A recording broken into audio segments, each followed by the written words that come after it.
Ukraine రాజకీయాల్లో భారీ మార్పులు చోటు చేసుకున్నాయి. రష్యాతో యుద్ధం కొనసాగుతున్న తరుణంలోనే ఉక్రెయిన్ ప్రధానమంత్రి యులియా స్విరిడెన్కో తన పదవికి రాజీనామా చేశారు. ఉక్రెయిన్ అధ్యక్షుడు వోలోడిమిర్ జెలెన్స్కీ ప్రభుత్వంలో పెద్ద ఎత్తున మార్పులు చేయనున్నట్లు ప్రకటించిన నేపథ్యంలో యులియా ఈ నిర్ణయం తీసుకున్నారు. దేశ చరిత్రలోనే అత్యంత క్లిష్టమైన యుద్ధ సమయంలో ప్రధానిగా దేశానికి సేవలందించడం తనకు గొప్ప గౌరవమని ఆమె సోషల్ మీడియాలో పేర్కొన్నారు. ప్రధాని పదవి నుంచి తప్పుకున్నప్పటికీ దేశ ప్రయోజనాల కోసం కొత్త బాధ్యతల్లో సేవలు అందించడానికి తాను సిద్ధంగా ఉన్నానని యులియా స్పష్టం చేశారు.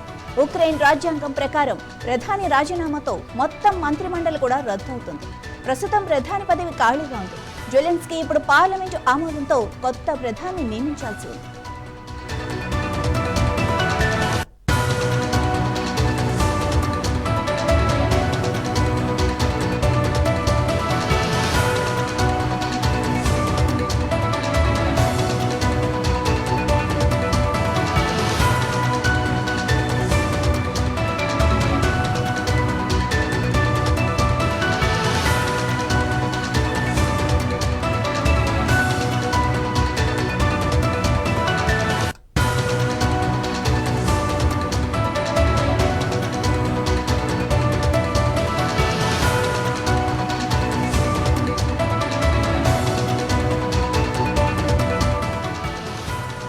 రష్యాతో సుదీర్ఘకాలంగా సాగుతున్న ఈ పోరాటంలో దేశాన్ని మరింత పటిష్టం చేయడానికి సరికొత్త రాజకీయ వ్యూహాలు అవసరమని అధ్యక్షుడు జెలెన్స్కీ భావిస్తున్నారు. ఇందులో భాగంగానే కేబినెట్ పునర్వ్యవస్థీకరణకు ఆయన శ్రీకారం చుట్టారు.